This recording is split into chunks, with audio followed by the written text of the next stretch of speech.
aquele pacote completo hoje para o Flamengo, né? Uma goleada, o Bruno Henrique reencontrando o caminho das redes, golaço de falta, que era algo que a gente não via há muito tempo pro Arrascaeta, o torcedor provocando o Palmeiras e o Flamengo com o resultado que precisava para ultrapassar o Alviverde na tabela de classificação, dormir na liderança. Os gols estão na tela, o Wallace Borges, o primeiro gol aí do Bruno Henrique, numa baita jogada do Samuel Lino. Você disse que o Plata também tinha participado desse lance. Exatamente, aí, né? A gente vendo depois, se você olhar desde o início o lance, na hora que o Samulino pega a bola, o Plata vem pra esquerda. Olha como ele tá aqui embaixo. Ele abre o espaço, atraindo o zagueiro lateral do Sport pro passe do Samulino. Samulino que fez um bom jogo hoje, hein, Otávio?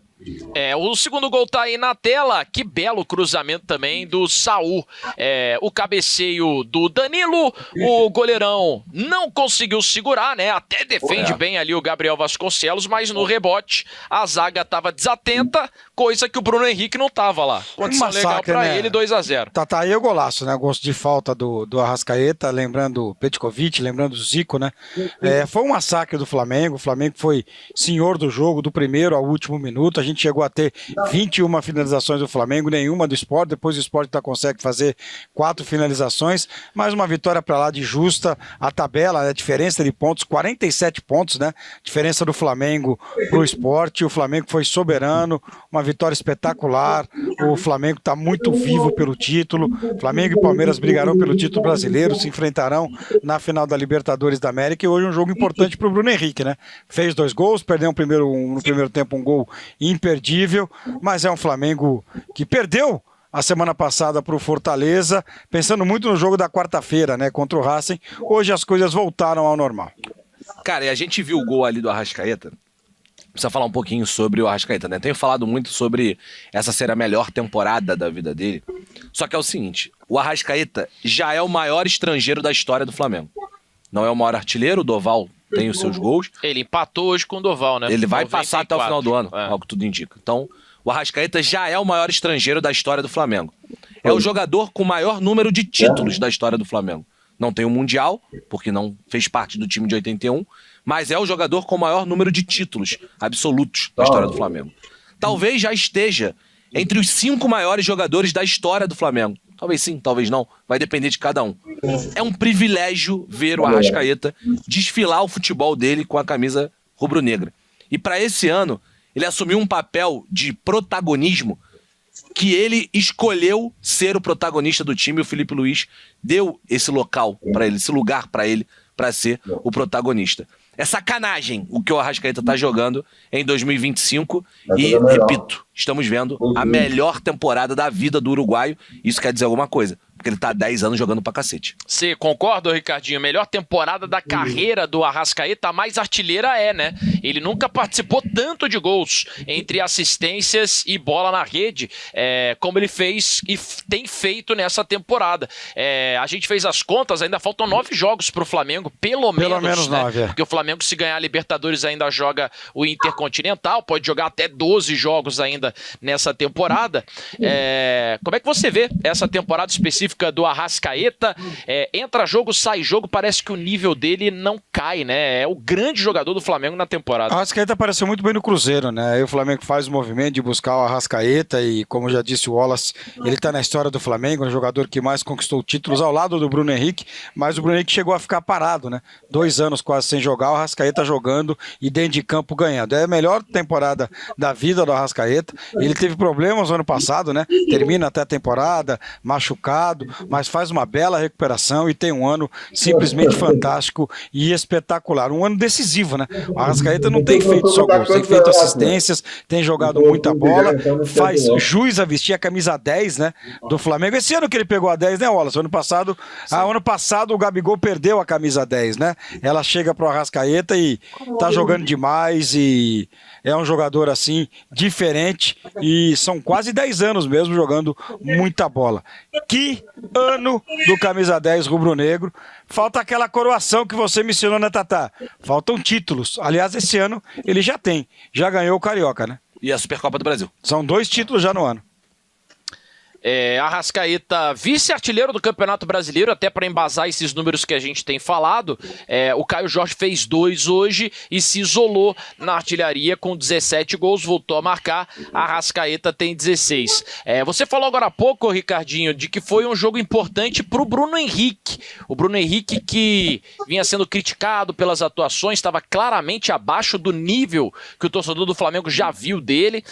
Parte da nossa audiência até mandou mensagem aqui no chat, dizendo que a melhor versão do Bruno Henrique é jogando na ponta esquerda, onde o Samulino hoje é o titular do Flamengo, mas queria que você falasse sobre a importância dele fazer 2 gols, voltar a jogar bem, né, fazer o que se espera dele. Ele perdeu um gol a gente vai mostrar agora no primeiro tempo, daqui a pouco a gente vai ver aí. Acho que é o próximo lance.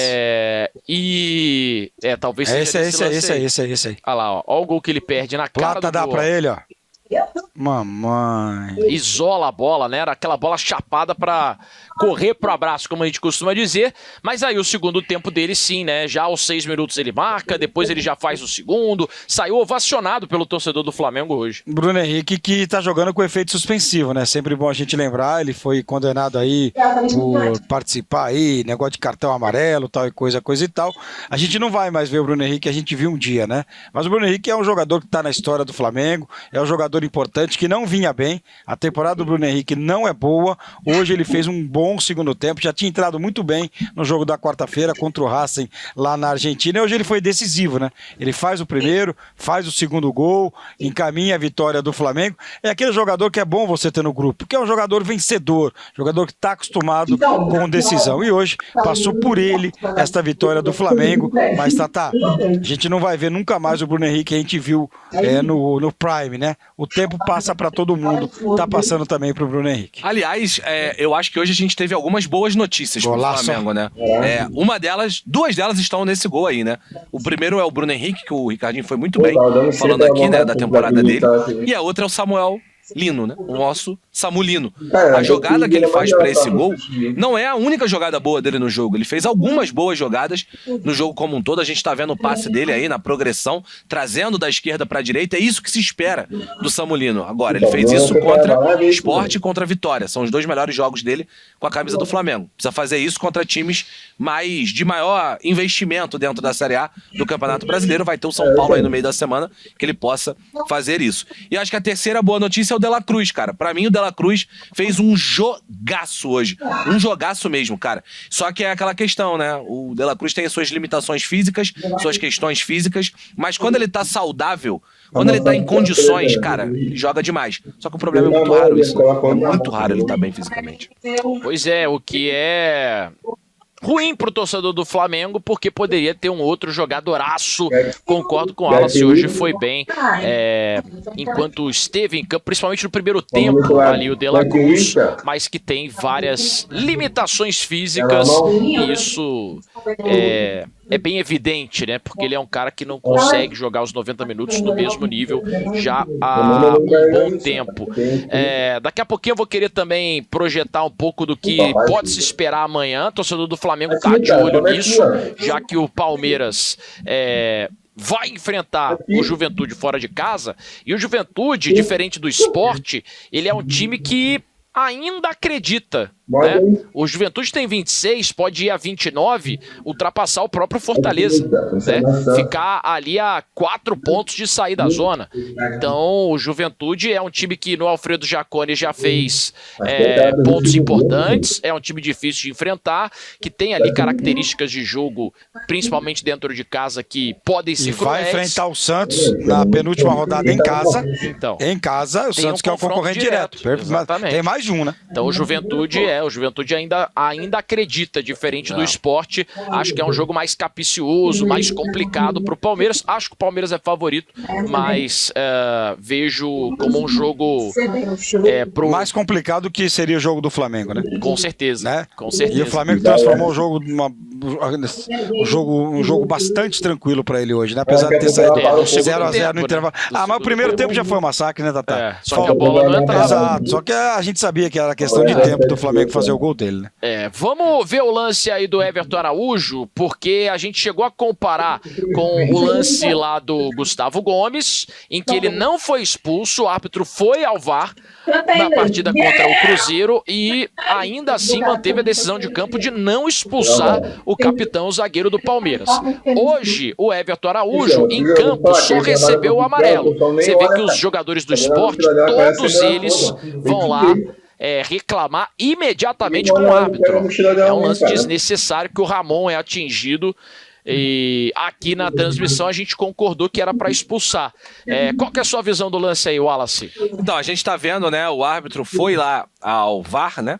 Pra retirar, ele tira lá, estamos vendo agora, ele tira o cartão amarelo e depois ele dá o cartão vermelho. Cara, esse lance de hoje, esse lance do Everton Araújo, ele mostra como a nossa arbitragem, ela é sem critério. A nossa arbitragem não sabe o que faz. Ela sai de casa e não faz ideia do que ela faz. Vou explicar. Esse lance em Cruzeiro e Palmeiras, Palmeiras e Cruzeiro, o Gustavo Gomes não foi expulso. Levou um cartão amarelo. Esse lance em Corinthians e Vitória, o Breno Bidon toma o cartão amarelo e é expulso, porque ele já tinha o primeiro cartão amarelo. E hoje, no campo, o Everton Araújo recebe o cartão amarelo, só que depois vai ao VAR para ser retirado. Eu não tenho problema com a análise. Se a arbitragem brasileira olha para esse lance e acha que ele é um lance de expulsão, beleza. Se a arbitragem brasileira olha para esse lance e acha que ele é um lance de cartão amarelo, beleza. Desde que o critério seja mantido, gente. Desde que o critério, com 15 dias de diferença, não seja outro completamente diferente, velho. O maior problema é que num jogo o Gustavo Gomes não é expulso, no outro jogo, o Everton Araújo é expulso. A gente precisa entender qual é o critério da nossa arbitragem. Parece que o árbitro toma decisão porque ele num dia acordou de um jeito e no outro dia acordou de outro jeito. Esse é o problema da arbitragem. Eu nem tô dizendo que o árbitro errou hoje, cara, no Maracanã. Eu só quero entender qual é o critério. E esse é o maior problema da arbitragem brasileira, a falta de critério. Tem dois lances muito parecidos também, se eu não me engano é Vasco e Bahia, em São Januário. Um no Puma Rezende, Rodrigues. Né? Isso, exatamente. O volante Rezende do Bahia. Tem um que é no Puma e tem outro que é no Felipe Coutinho. Exatamente. Né? São dois lances assim também, cara. E que o critério da arbitragem ali, o VAR e nenhum dos dois é expulso, né? Tem um que não dá nem falta. Nem falta, exatamente. Foi bela lembrança, Otávio. Então, assim, critérios diferentes. Eu acho, tá? Que na letra fria da regra e na concepção também do que eu entendo de critério de jogo, né? De arbitragem, esse é um lance que é totalmente passível de cartão vermelho, cara. Pra mim é rua. O problema é esse, né? É que cada árbitro, em cada jogo diferente... não tem critério, né? Enfim, leva em conta o que dá na cabeça dele, né? Não tem critério, mesmo né? que o VAR chame. Pode chamar. Ou o VAR que às vezes não chama também. A gente não consegue entender aqui no Brasil, tem hora que o VAR entra para encher o saco toda hora, tem hora que não entra. Quando tem que entrar, não entra. Né? Infelizmente, a gente não sabe utilizar a ferramenta, né? Que é uma boa ferramenta, mas aqui no Brasil, eu tenho certeza, a partir do ano que vem a gente vai ter o impedimento semiautomático e a gente vai conseguir estragar também essa ferramenta.